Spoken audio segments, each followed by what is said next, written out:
Hey everybody, it's your girl, Miz Shay Da B.A.E. Thank you so much for tuning in to my channel. If you love what you hear and see today, please remember to like, comment, and subscribe. And if this is your first time on my channel, welcome, baby. I'm so glad that you came here to chill with us today. And you're more than welcome to like, comment, and subscribe. You know, today, guys, I'm finna talk about love after lockup. You know, after you watch Love After Lockup, you know, they be on another spaceship. And, you know, you got to try to travel with them. Because some of them be on another spaceship and you got to keep up. Because you won't understand. And this is my spaceship music, guys. Boosie Collins. You know, sometimes it don't matter if the person you fall in love with is a criminal. You know, you just sleep with one eye open. You don't care because you just want to be with them. That's love, guys. You know, it don't matter if they're a crackhead. You want to be with them. You know, it don't matter if they're a liar, a cheat. You know, messed up credit. It don't matter. You just want to be with them. And, you know, life not fun without them. You gotta have them. Even if they got a borderline personality disorder, you know, they might be a little touched. But it's okay, because that's your baby. Yeah, guys, I'm listening to Boosie Collins. For those who don't know who he is, here's a little history lesson. Because he's one of the baddest bass players you ever want to hear. Actually, his first big job was working for King of Soul, James Brown. Ask me how I know this. Boosie Collins is probably a few years older than my father. And that's my father's era, and he played this music. And I remember as a child right under him. My mama was taking me to church because I'm a PK now. But my daddy was taking me to this church.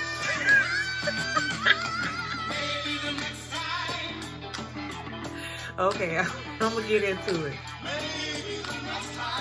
This Love After Lockup right here. I just want to cry for my baby Dylan, honey. Lord. He got a special one. But you know what? Those tears was real, baby. But y'all don't understand that crazy love. That crazy love ain't no joke. But on the real, y'all check out Boosie. Let me get started with this review. Okay, guys, you know, I'll be getting into Boosie. Me and Boosie could be sitting here partying all night, fooling with Love After Lockup.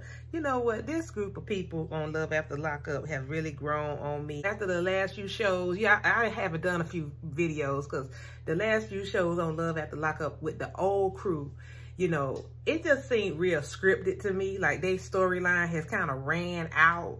You know, the only one that kind of had a storyline to me was still like Marcelo and Brittany, because, you know, that scene with the mama, that was real. You can't fake that. You know, you can't fake nothing like that. So, you know, and that's really one of my best couples on there because I really think they're going to make it. But the rest of them, it just seemed fake and scripted to me. And the acting was horrible. And, you know, so, I think because the storyline's not fresh and they don't really have a lot to talk about. Half of them couples probably ain't even still together. So this new group has started to grow on me, you know. So at first I was like, I don't like them. But let me start. I just want to say a prayer. Let's say a prayer for Dylan. You know, my heart just went out to Dylan.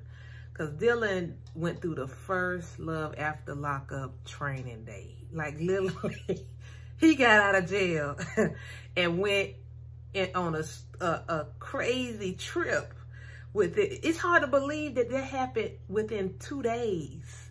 Heather is I don't call them. Heather a little different. You know, Heather is different. You know, I could tell something's not right, but I didn't know it was that bad. I didn't know, and I don't think Dylan knew either. You know, she just been flipping out, like literally, like I mean, little lights. Car. Stop the car. I'm telling you to stop. You're being a psycho. Sorry, I put the car in park. Give me the keys. Don't do this here. No. You guys gotta back up. You guys gotta back up. You guys gotta back up. After the show at the DMV, Heather slowed down just enough for me to snatch the keys out of the ignition after I threw it into park. You bitch! You bitch! We're in public with people around watching. I hate you. I'm on parole, and someone could easily call the police and they'll come take me away immediately. Give me my phone, put it through the crack and get out of my life. I have nowhere to go. I live with you. I have no money. I have no phone. So I had to run to the crew and beg to borrow one of their phones. You know, she went off on him because he was talking to her old aunts. You know, the older women, they look like they're in their 70s and 80s. The lady's on an oxygen tank. One of them was on an oxygen tank. And, you know, he a young guy. She flirt. You know how old ladies, you know, flirt with younger men. And, you know, he come in there. He's, you know, he's all buffed up and everything. And you know, she's flirting with him, trying to touch his little muscles and stuff. And Heather is going ballistic because she wanted her up and sleep with him in the auntie house, because she said her house flooded or something happened to her place. And, you know, she just going off on the aunt. The aunt already know how she goes on. So she letting her know, you know, listen, I'm not talking about, this wasn't this episode, but I'm just talking about Heather, you know, just giving you a background on her. And she just going off, can I be with my husband just one time in my life? I'm like, girl, first of all, you're not even married to him. But second of all, why you giving your aunt a hard time? She's letting y'all stay there. That's big for her to let a felon in her home that she don't even know, and her being an elderly lady on a oxygen tank. You know, my heart just went out to that little lady. And I said, if Heather made that lady have a heart attack, I want them to arrest her. I want them to put her in jail. Because when you get that old, you just need your peace. You don't want to be bothered with that foolishness. I'm like that now. I need my peace. And I ain't even as old as her. I need my peace. You know, once I got a little peace, I want to keep it. So, you know, my heart went out to Dylan. Dylan actually seems like a pretty decent guy. You know, he seems like he really does kind of care about Heather a little bit, you know. But Heather, you know, she's obsessive, but at the same time, because it's just weird. But I'm going to tell you what really was wrong with Heather, why she cut up like that, you know, just because she was cutting up with every little thing. But really what happened was she wanted him to knock her back out. She had a fantasy. She had a fantasy of him being in jail all them years and him just tearing her down, because she's like, you could tell she's into that real rough stuff. You know, how she's grabbing on him and biting on him. And he would hold her a little bit and spin her around. But see, she wants somebody to be a roughneck with her, just throw her everywhere and you know, slap her on the butt. And she like all that violent stuff, you know.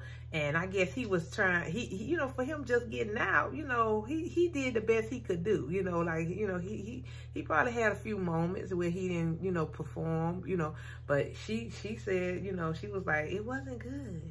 You know, he said it was good. If you could compare it to being with a crazy person, if you want to know if a crazy person says good, you know, he said, yeah, you know, you might be on to something, you know. So she put it on him, but apparently he didn't put it on to her.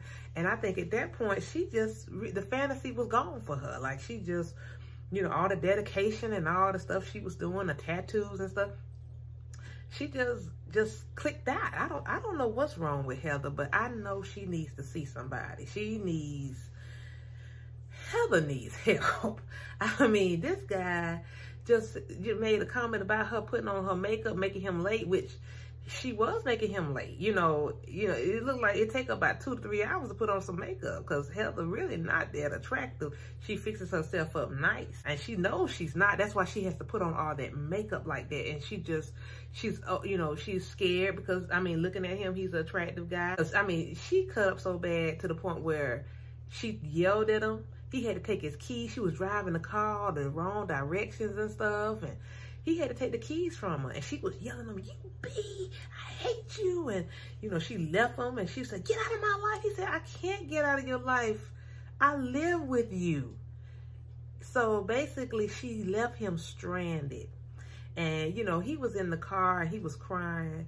And I could tell he was trying to hold back his tears, you know, because I know that was hurtful. That somebody showed you for 5 years that they was down for you, and all of a sudden they telling you, you know, you're on your own. You know, he contacted his mom, and on his way going, you could see his little tears and stuff. It broke my heart when he started trying to tear up a little bit because, you know, Dylan is handsome, but for some strange reason, he kind of reminds me of Shamar Moore.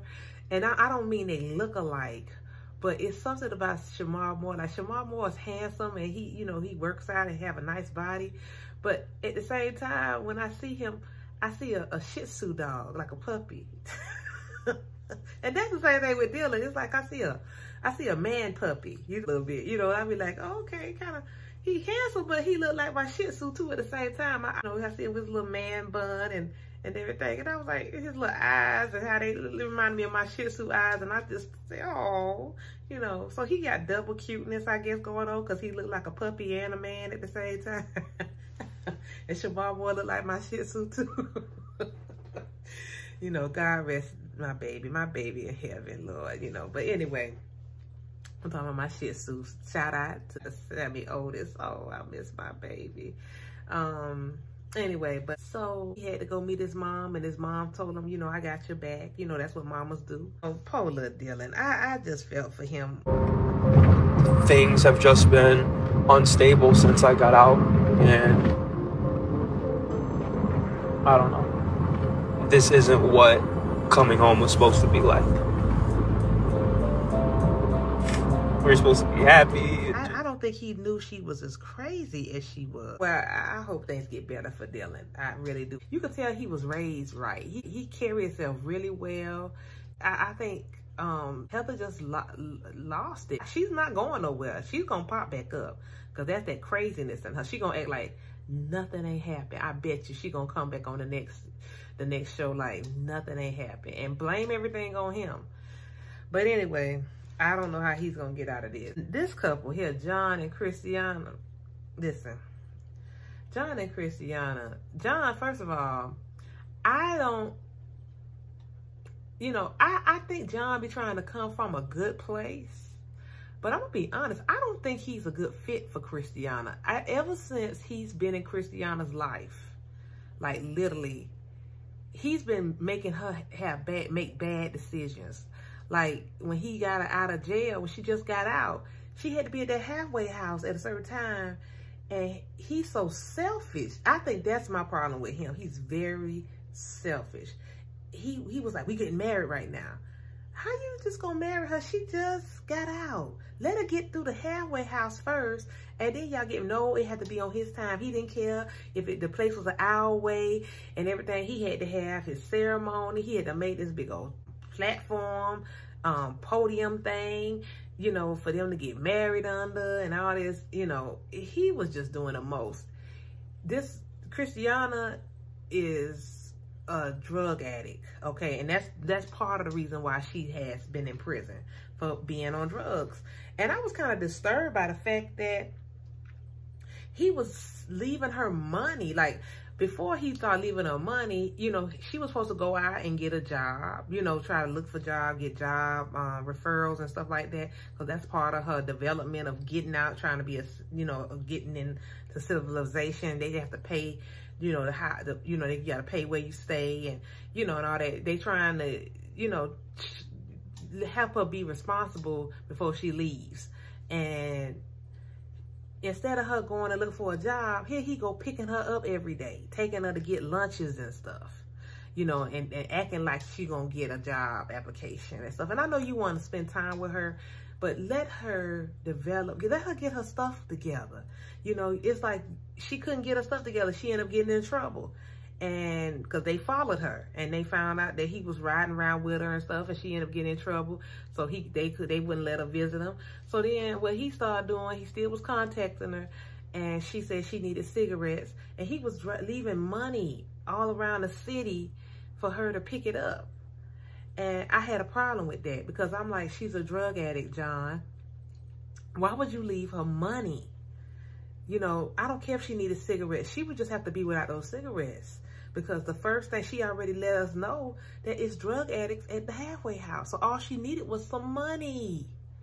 See, that little extra money. See, once she get a check, you know, they would know, because she got to turn that stub in, so they'll know what she's doing, where her money going. But you giving her money on the outside like that, she's not supposed to have that.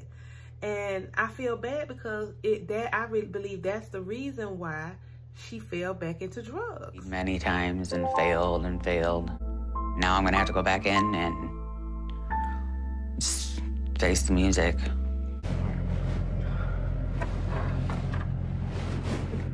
I really love you. It's okay. I'll always have you. I'm not used to being loved and not being beat. Because she ended up falling back into drugs. And before she fell into drugs, she asked John to let her mom and her sister stay with him, because they was on hard times. Now, John had met the mom one time. And she was looking at him up and down like, I don't like him for my daughter, but I'm going to just play this off. She had a little oxygen tank. She looked like she just a few years older than John, but she just had a hard life. You know, she looked like she just had a hard life. You know, she can't breathe. She has some respiratory issues. And her other daughter, she has a drug problem too. John looked like he didn't want to let them come in first, but he thought about it, and then he was like, okay, yeah, they could come. And I don't know if that was the best decision. They got there, and it's like he still hadn't had Christiana. Like, they hadn't been together or anything. So it's like he got her mother living with him and her sister. And to me, they want to kick Christiana out the equation. Like, they know John for years, and almost like they're trying to protect him, protect John from Christiana. I don't know. It seems like they're in it for themselves. Because one of them made a comment, and the sister was like, because when Christiana ran away from the house, because that's what happened, she ended up getting high and ran away from the halfway house. And at this point, John allowed the mother and the sister to live with them, so they're living there. And the sister was, they was kind of telling John to leave her alone. Don't look for her, you know, because they didn't want to get in trouble. They didn't want the police, or they didn't want their situation to get messed up. And I thought that was kind of messed up, because you wouldn't know John if it wasn't for Christiana.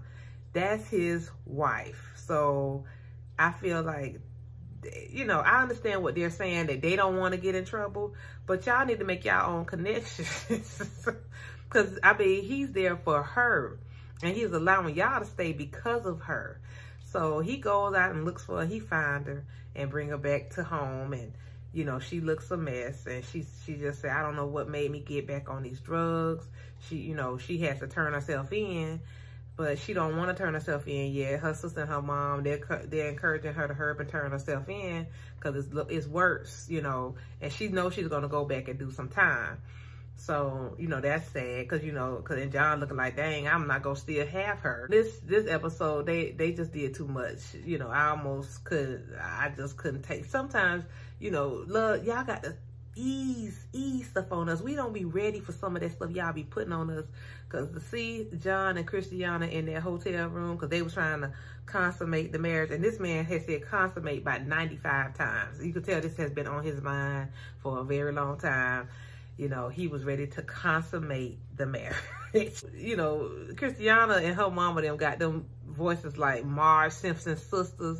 So they like, John, I can't wait to make love to you, John, and give you a blowjob. You know, it was just it was just eerie. I don't know. It just kind of bothered me.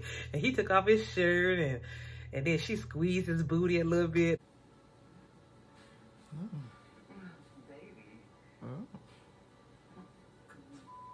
I was just like, this is too much. And they was like, get out, get out. I was like, thank you. Please. I don't know what's wrong with those camera people. they just too nosy. Y'all are too, we TV, y'all camera people are too nosy. We don't want to see all that. So anyway, he took her to a nice hotel and everything. And they did, they do. And they was talking about it was the best they ever had and all that stuff, you know. So they finally consummated the marriage. Oh, God. So now, you know, Christiana every day, she just keep trying to figure out how she don't have to turn herself in. On to Scott and Lindsay. Now, Scott and Lindsay, I know they're not gonna make it. You know, Lindsay is really into herself. But you know, Scott really, Scott, I thought Scott was a little more pushover before, but now I'm starting to see Scott ain't that much of a pushover. Scott don't have as much money as he played off he had, and Lindsay knows it, but she still want to see how much he got. She still gonna hang in there to see, you know, what she could still get out this equation. And she, on this episode, she bought her, because she was mad with Scott because the place wasn't done. He bought an older house. It needs a lot of work done. You could tell by the furniture. He got dogs everywhere. He didn't have the place clean. So she was like, we got to clean the place. They cleaned the place. You know, they finally did have sex, you know, and Scott was digging through her stuff and found that she wrote, her book, because she keeps talking about it's an excerpt from the book, but it's not a book. It's probably her book, because it was talking about how, you know, she could get over on this person and how this person is naive and how she can take his money. And you know, he read it. He was mad. He was like, you're not going to get out of this, Lindsay. Scott had a son. His son got killed in a car accident. You know, Scott seemed to be a decent guy. And one thing I do like about Scott a little bit, you know, he care about Lindsay, but, you know, he don't overcrowd her. He gives her a little bit of space, you know, because even when her friends come and everything like that, he don't be standing over there, you know, hovering over. Like, he literally goes and find him something to do and, you know, and everything. And, you know, she asked one of her friends to come over there. She looked like she stole some makeup or something, you know, and they went up there and they started talking. And, you know, Lindsay looked like she might have a lesbian relationship with her. We don't know yet because I got to see the next show. So, we're going to see how that unfolds. But, you know, so far, you know, if Lindsay didn't have ulterior motives, you know, I think Scott would be a good person in her life, because he seems like a person who want to be stable. But, you know, he's a little too old for Lindsay. I think he still is too old for her, because Lindsay still kind of wild. She want to get back out there. I'm sure she cares about her daughter, but I don't even know if she wants that responsibility like she's playing like she does. I think she, you know, it's a lot of, you know, time she's gonna miss with her baby, you know, so the baby would have to learn her all again, which I don't doubt it can happen. But, you know, I see her mom's face, and her mom's face be looking like, I know I'm gonna have to raise this little girl by myself. I know, it's like she had that look like, I know I'm gonna have to raise her. You know, sometimes it's like that, you know, because Lindsay is very selfish, and right now she wants to marry a millionaire or somebody who can provide for her. And you know, time is running out. Time is of the essence, so she's trying to get, because it's not that many millionaires like it used to be like that, and a lot of them don't like women no more. Some of them still do, but they don't keep you that long no more. They used to, you know, before social media, so they used to kind of keep you a little bit, but they let you go, you know, they let you go real fast. The next couple we own is, my favorite couple is Quaylin and Chevelle. Listen, you know what? I have to take back what I said about Quaylin. I think Quaylin really do care about Chevelle. You know, I said in the last video that he was cheating on her. I don't know if he's cheating on her now, but on the video and from that timeline, I think he is trying to be faithful, because on this episode, you know, Quaylin mom, you know, sent for him to come out there to Houston. he needed space from Chevelle, because Chevelle is like crazy obsessive over him. Like, he can't do anything. And I feel bad for Quaylon in that sense, because even though he went with his mom too, it's like everybody's still trying to make decisions for him. You know, his mom have her motives too, you know what I'm saying? But I believe she still want him to have a little more freedom. Chevelle is like a jail. Like, literally, you know, she's hounding him. She want him to get a job. She want him to be a dad, you know. And this boy was with the jail. He was like 15, 16 years old. He's still in that. He's still a boy. I mean, he had 12 years of his life in jail. So this is new to him. And I think Chevelle is a little bit unrealistic. Even in the fact that she won't let him see his family. Out. Figure what out? Figure everything out. Like, figure what's us everything out. us? Figure us out. Figure my family out. Everything. Like. Quaylon, when you was in jail, you already said that it was us. So It's always us. Okay, but you just said trying to figure us out. So that's the confused part. I'm confused. How can you step back and figure us out when you already said? Man, listen, this ain't even up for no debate. I'm going to Texas. That's what it is. So you just gonna have to deal with it, and I get back when I get back. What you mean you get back when you get back? That's not how you communicate with the person that you with. Okay. Since you want to take a step back, maybe I need to take a step back as well and see. Do whatever you feel like you gotta do, man. It's a one-way trip. It's a one-way ticket. Debate. I'm going to Texas. Ain't nothing else to talk about. Okay, and I'm stepping back. Step back. Okay. Then. You know, I was kind of thrown off by Chevelle when the mother and her first met. They was at the restaurant, and the mother was saying, well, I really want you to come to Houston. And Quaylon was like, oh, Mom, I think I'm going to go on and stay with Chevelle. You know, he was like, what you think about Houston? He turned to Chevelle. He was like, what you think about Houston? And she was like, I can't mess with it. But she looked at the mama with this look like, your son is my man. I can't mess with it. And I was like, I hate when girls do that, women do that to mothers. Let me say something. And if Chevelle watching, you know, hey, baby, let me just tell you something, because obviously you don't know that. His mother is not your enemy, okay? How you gonna act like that to the person who brought him in the world? She's a single mom. She raised him, okay? They gonna have an attachment. She haven't seen her baby since he was 14, 15 years old. So she didn't even get to finish raising him. But you know what? So far, I think that she have raised him to be real mannerable, because one thing about him, no matter what, if him and Chevelle get in an argument and stuff, he's very respectful. He doesn't try to hit her. He don't try to hit her. He don't try to be forceful with her.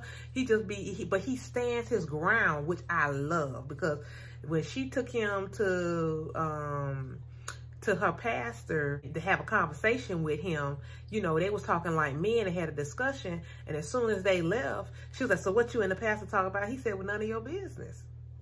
And she got mad. But he was right. It wasn't your business. Give him some space. I'm tripping with you, but you all right, so put a sweater on and chill. No, I don't need to put a sweater on and chill, because I'm cool. Sound like you want flame to me.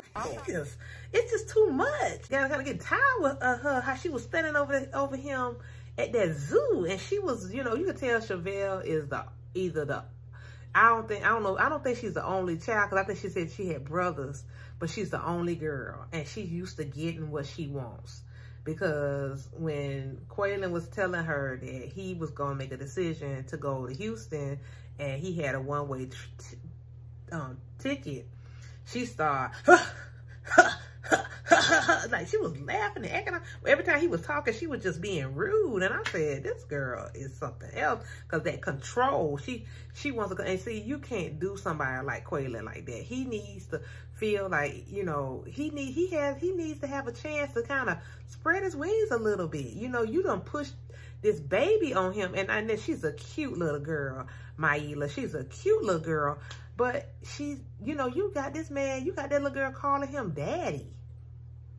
I have a problem with that. I really do. That really bothers me. And a lot of women do that when they meet these random dudes and the daddy not in their baby life, and they make this random guy be their dad. I feel like you should never force a child to call another man daddy, especially if that's not their daddy. And I'm just trying to figure out, maybe we'll find out in seasons to come where is this baby's daddy? Where's her real father? I'm sure he's gonna come out the trenches if he's not murdered or probably in jail. She never said anything about him, so we don't know what's going on with him, because it's like she's just dead set on Quaylen being her dad. And I feel like let that be natural. Like let her and Quaylen work to that. You know, he just been out of jail and she knows him. She did point out, she said, your boyfriend. So she knows who Quaylen is. She knows Quaylen's not her dad. And she just keep pushing that on this baby. Even during a conversation, them walking and talking, she's pushing marriage. She's pushing marriage. And I get it, Chevelle. But calm the hell down. Just calm down, baby. You know, it's gonna come. First of all, you just need to worry about you. You've been going crazy, buying him a car, buying him an iPhone, getting him clothes.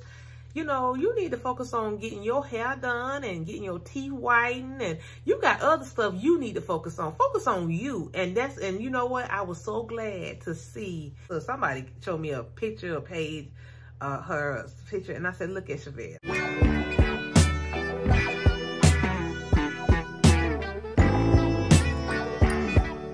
That's what I'm talking about, baby. Start taking care of you and your baby and start putting all your money and time into this man. Let him find his way, because he's not going to respect you. And when he leaves, it's going to hurt you. So stop investing in this man like this. You know, let him find his way, because, you know, his sister and his mama, sisters are bullies. His mama is what, you know, the mama took him to Houston. I mean, Houston, of course, it looks way better than what St. Louis got going on. I was saying the same thing. I was like, wow, you know, it just looked like it's just a lot popping in Houston. And the mom took him to a barbershop, you know, and he was looking like, Mama, dang, you trying to take me to the barbershop, you know. And he talked with the barber, you know, for encouragement. Mama, you know, she being mama, she trying to, you know, she want her baby out there. So she trying to get him used to the city and everything. And his younger baby sister, not no baby no more. And they was talking about going out and having fun and chilling and stuff. And then the older sister, so they met, they hooked up and went to a bar. Chilling, doing what? I'm at the crib, what's up? That's a lot. Out there at a bar, you on the date. I'm not out here with nobody. I'm out here with my sisters, man. No, you're not at the crib, because I just seen your sister post a picture with, it looked like one of her friends up there. Man, I'm chilling. Look how you acting. That's why I ain't tell you. Like, you blowing my phone up. I ain't for all this. Like, seriously. Man, I'm not out here on a date with nobody, man. This why I ain't tell you, because you be on some other I'm out, so what? Quaylen, don't play with me.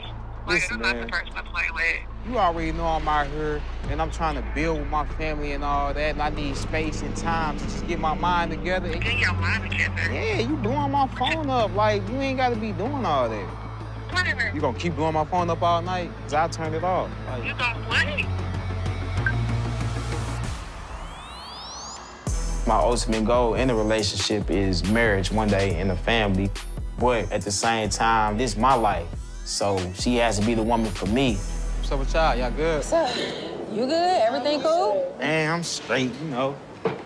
Sounds like you dealing with some things over there. Don't have me taking a trip to Kansas. Nah, we don't need you down there, D.A.B.A.E. D.A.B.A.E. Chevelle calling Quaylen's phone repeatedly back to back just proves to me that she's an insecure woman. My brother doesn't need that. He needs to have fun. He needs freedom. As far as I know, my brother is nothing like what she's looking for. I don't think they're meant to be together. Back off. You're not her son. I'm about to say, you are not her child. Yeah. You can't deny reality. The first person you get with may not be the best one. That right. It's option. It's option. And if I hear this word one more time, I'm gonna lose it. That's the word of 2020. I'm feeling a little aggravated right now because, like, now I'm at the point to where I'm like, I need to get my head straight. Very aware of what's going on. I thought that was somebody Quaylen already knew, but no, this is somebody the sister knew. And, you know, she came over there and, you know, from far away, she looked like, oh, okay, she kind of cute, but she came up close. She looks looking like a, I don't know, like, it's something about her kind of reminding me of Mariah Carey, but a little, I don't know. It's just, I don't know what's going on with that. But, you know, I ain't gonna talk about nobody because she's still God baby. But the youngest is trying to hook him up with this girl. And they there and they talking. And Quaylen is really like giving this girl the cold shoulder. Like he really is like, yeah, my sisters know I talked to Chevelle. And the sisters was like, you need to leave that alone. You need to leave that alone. No, you need to back off. You don't, I know that's your brother, but let him choose who he wants to be with. He's a man. You need to worry about your own relationship. And that's the only problem I have with his family. Let him choose who if he want to be with Chevelle, let him be with Chevelle. That's who he with. And to be honest, y'all giving Chevelle a hard time, but y'all probably wasn't yelling and fussing at her when she was probably putting money on his books and helping him with other little stuff when y'all couldn't do it. You know, she gave your mama a ride, you know, to the jail. So Chevelle has been there for him. And I feel like I really respect Quaylen's decision to hang in there with her no matter what nobody say about her. Because really, you know, Chevelle ain't no ugly girl. You're giving her a hard time. You know, I haven't said call her potato head, but she like me. We ain't got no neck. We both ain't got no neck. So, you know, I could call her potato head. You know, I done seen some update pictures with her, and she's been taking care of herself, and she's not a bad looking girl. You know, she might not, you know, have all the body and all that what everybody like, and, you know, all with all that surgery, them surgery, baby, all the women are made like that. You know, all of them are laying on a table to get like that, okay? I've never seen so many bubble butts in my life. so that was rare. You know, my cousin got one naturally. Those were rare. You rarely seen somebody had such a large derriere like that. And I mean, most black women did have a little hump back there, but you know, these bumblebee butts, everybody ain't made like that. All these girls got the same shape, the stripper bodies and stuff like that. And, you know, the trans women bodies and stuff like that. You know, Chevelle has a real woman shape that don't really have a lot of boobs and don't really have don't have no hips and don't have no booty.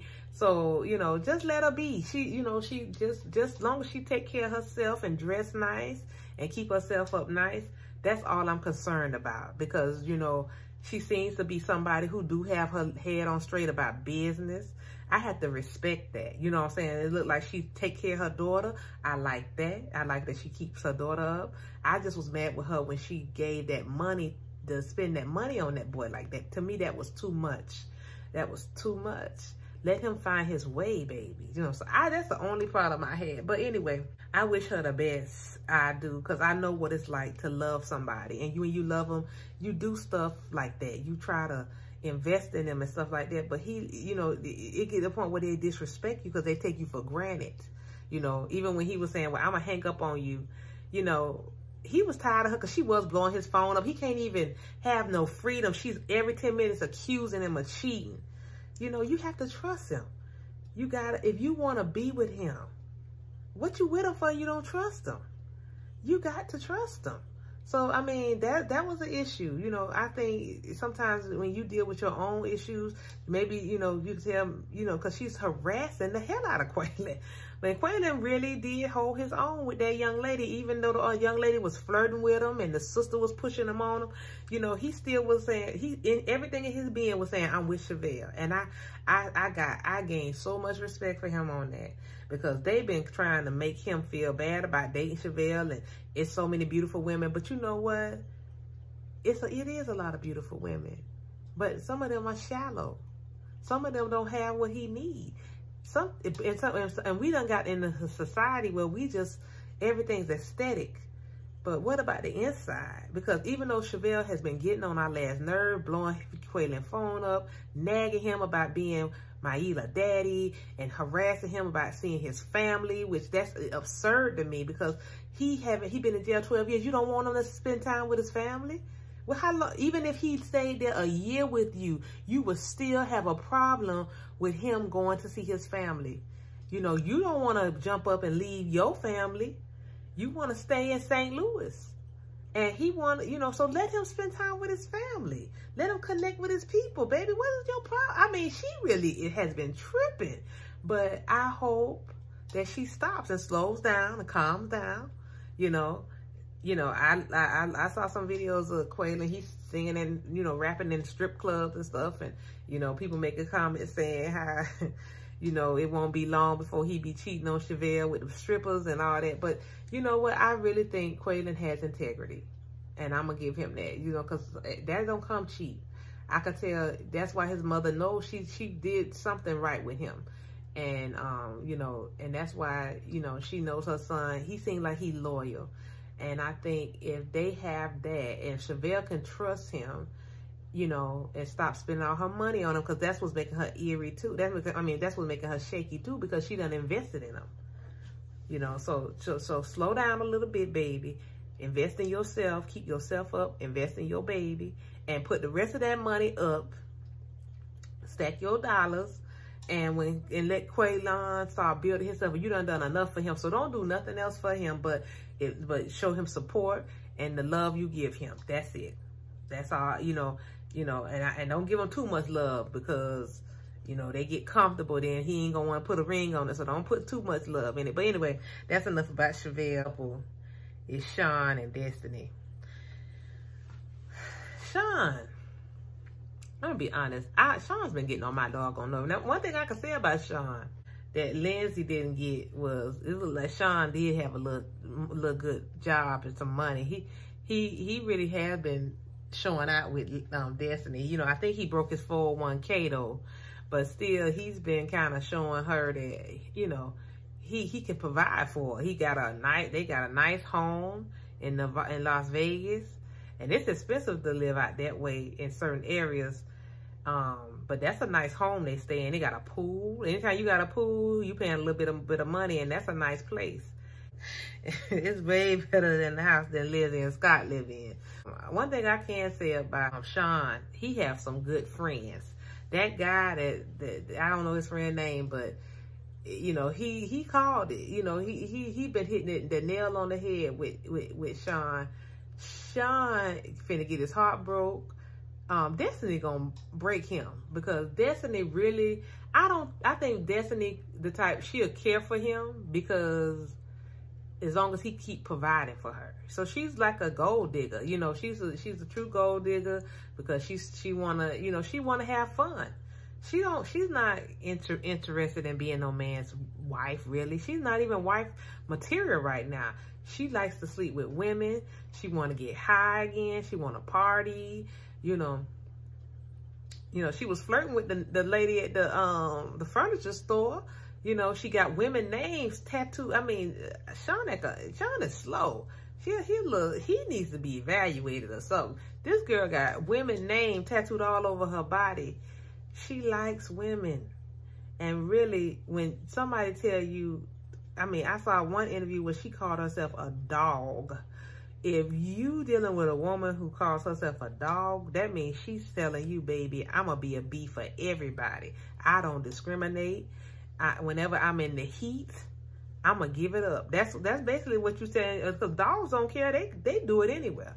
Whenever they get that feeling, baby, they going to give it up. So I was like, dang, you know, but she a little bit past Sean's speed.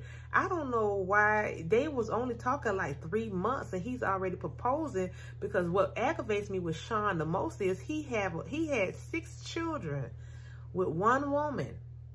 All of his kids got the same mom. So he's invested time in this woman and gave her 6 of his children. And I have a problem with him just spoiling Destiny like he doing. And he take his children to secondhand stores, and he letting Destiny spend all his 401k money, and she cooking bacon every morning, and she going to Victoria's Secrets and Bed Bath & Beyond and spending. I mean, he looking at the receipts like, oh, you spent a lot of money today. You know, your daughters to secondhand stores, and baby mama call and ask you to, you know, help with, you know, how much is it? You know, help with some things, you know. So, but I think he's trying to hurt her. And that's what bothered me the most. Because you've been riding out with this girl all these years and got 6 kids with her. And he just so dead set on, I want Kelly to see Destiny. I want Kelly to know. I want Kelly to see. I need Kelly to know. What is it with you trying to hurt this woman? She got 6 kids from you, and she said that too. She said, you never want to marry me. and I have 6 babies by you. But you meet this girl out of prison, which somebody told me that that Destiny got about 5 kids of her own. I don't know how true it is, but they told me, you know, I ain't one to gossip, but you ain't heard it from me. No, they told me she got 5 kids, and I'm like, dang, she just had 1 less than Sean, you know. So, you know, but one thing I can say about Destiny is she was right. You know, she was right. I don't think it's time for her to meet Kelly. She doesn't want to meet Kelly anyway, and I don't think any time will be a good time with Destiny. But a lot of times when people don't really want to meet your family, or they don't want to really connect with people who know you on a personal level, a lot of times that's a red flag to say that they're not planning to stay there that long. You know, they're not trying to connect with you like that. They don't want to know all your people and stuff like that. You know, and I think that was with her. She just want to spend the money, and it be between them, whatever going on between them, the transaction they got going on, be between just them. She don't want them, because when you start meeting their family members and stuff, you start connecting with people. And then people can see you. A lot of times your family members can see, you know, oh, she don't love Sean. She just in it for the money. Because his friend see it. His friend was like, You sure you don't, how many girls you was with? He called it good. He said, how many women you been with? And she's like, oh, no, we ain't going there. But she knew she been with a lot of women. Even his wife was like, I don't know. She's kind of wild. Because they can see it. And Sean just sitting there just as low. I don't want Destiny to leave me with the $50,000. Lord, I was so glad when Destiny went to court. Because that man said $50,000 like 9,500 times. I don't want to lose the $50,000. My problem is with him is, why did you invest it? It's been a rule of thumb of mine. I don't loan out nothing I'm gonna miss. If I know $50,000 gonna hurt me, I ain't finna do it. Destiny would have to stay in there. She would have to be a flight risk. She would have to deal with that. Because I'm not gonna be able to lose $50,000. But on this new episode, it looked like he kept harassing Destiny to meet his wife for dinner and dates, and that way we can tell her together. And I'm like, why you want to hurt this woman? It's like he wants to hurt Kelly. And what I liked about Destiny was she took the ring off. She said, I'm gonna take this ring off, you know, because you didn't even tell her about the engagement. You know, so if Kelly come there and see her flashing a diamond ring, something that she didn't get after she bore this man 6 kids, that's trifling, Sean. And that's why I can't stand his behind right now. Because even when Destiny said she was going to put the ring in her purse, it was his face, how he looked. Because he was like, no, that's not what I want. I want you to wear it. Because he wants somebody to fight over him. Ain't nobody finna fight over your slow behind. Ain't nobody fighting over you, Sean. Get over yourself and raise your kids and stop being embarrassed about you just done lied so many times. Who lies on how many kids they got? Who? Because I want the kids and Kelly to be a part of me and Destiny's life. You got that backwards, Sean. You need to be wanting Destiny to be a part of you and you and the kids and Kelly's life. Because your kids are your family. They're in your life now. Destiny's not in your life. And from what I heard, I don't think she's in his life at all anymore. Somebody told me they're not even together and Destiny with somebody else. You know, you done invested all this money in this woman and you didn't even think about your children. That's a problem, yo. They be on another spaceship sometime, you know, especially Sean. It was funny though when Destiny was like, I'm gonna kill both of them and put them in a body bag. And it was funny how Sean was looking after he had proposed to Kelly. You know, she said, I'm gonna kill you now, or something like that. If something happened between us, I'll kill you. He was looking like, he's something a little wrong with him. But whatever he does, he makes a lot of money. I don't know if he's a mechanic or what, but he got a good job and he make good money. So, you know, God said he don't leave us defenseless. You know, he seen he was going to be a little slow. So he made sure he had a good job so he could be able to take care of him and them 6 kids he got.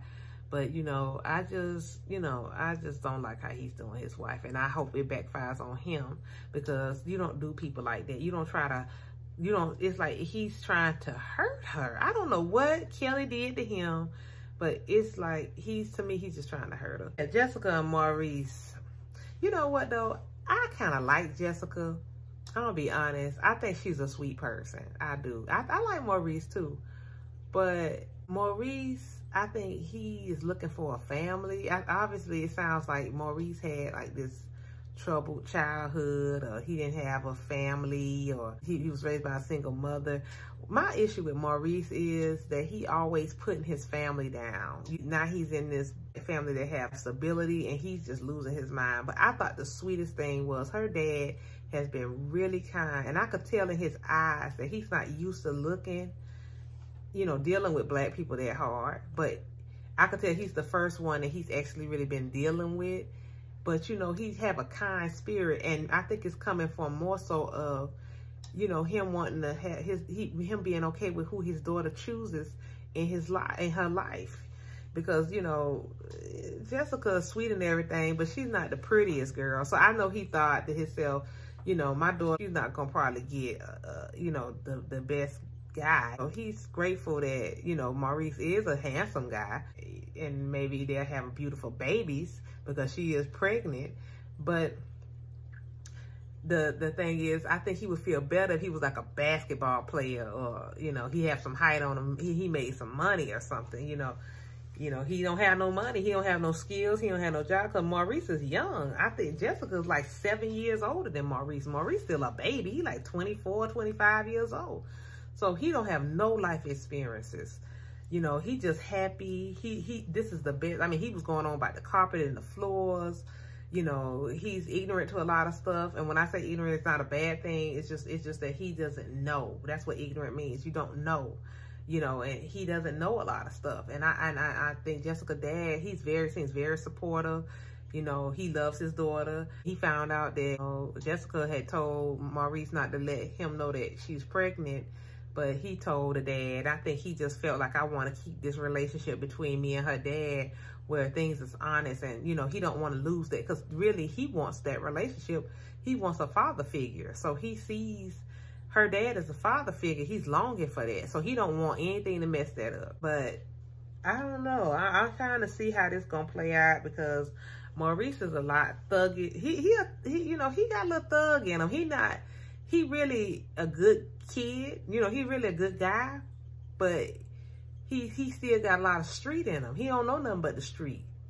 You know, he was like that good kid that got caught up in a gang. He really ain't, you know, that's why I say he ain't hard or nothing. He a sweetheart. He is really sweetheart, but he don't know a lot about being a man. He don't know nothing about providing for a family. He hadn't seen stability in his life.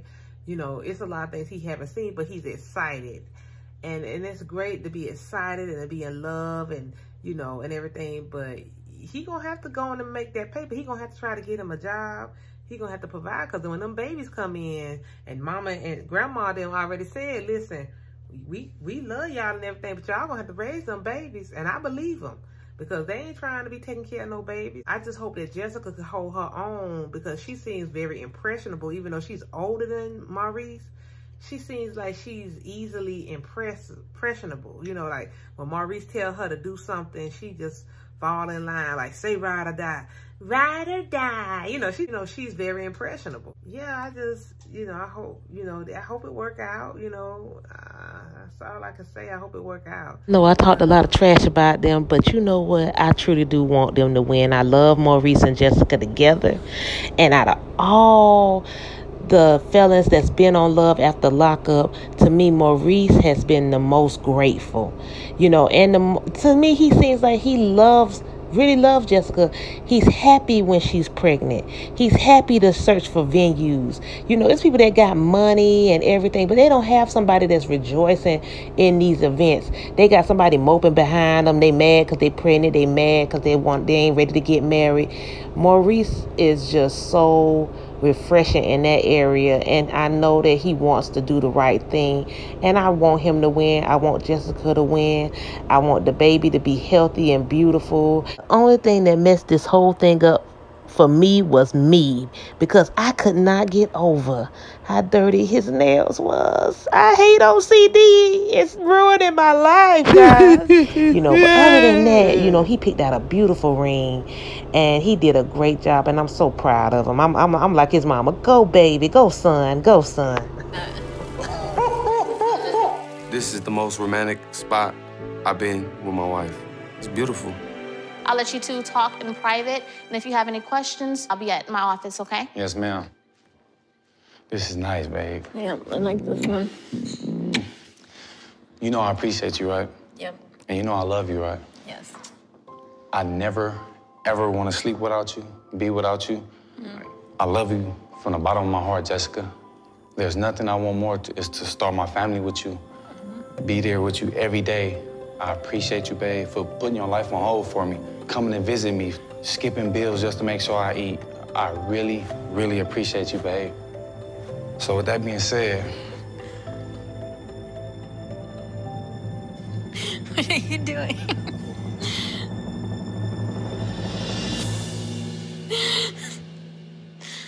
Will you marry me? Oh my God. Yes.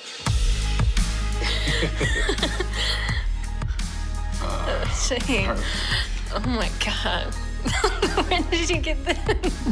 So pretty. You like it? Yes.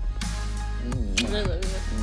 I don't know how he got the money for the ring, and I hope he didn't do anything illegal to get it, but this means the world to me, too, for him to do that. And she was going shopping for dresses with her mom, and she told her mom that she was pregnant. Maurice told her dad that she was pregnant, and dad gave him $1,000 to get her a ring, and I think it was $1,000 or $1,200, and Maurice just started breaking down like a slave. Oh, I never had nothing. Nobody, never, my mama, nobody ever gave me $1,200. Nobody never gave me this kind of money. Oh my God, nobody ever will. He didn't give it to you. He gave it to his daughter. That was for his daughter ring, not for you. And the dad said, it's a test. I knew that. I mean, I don't know.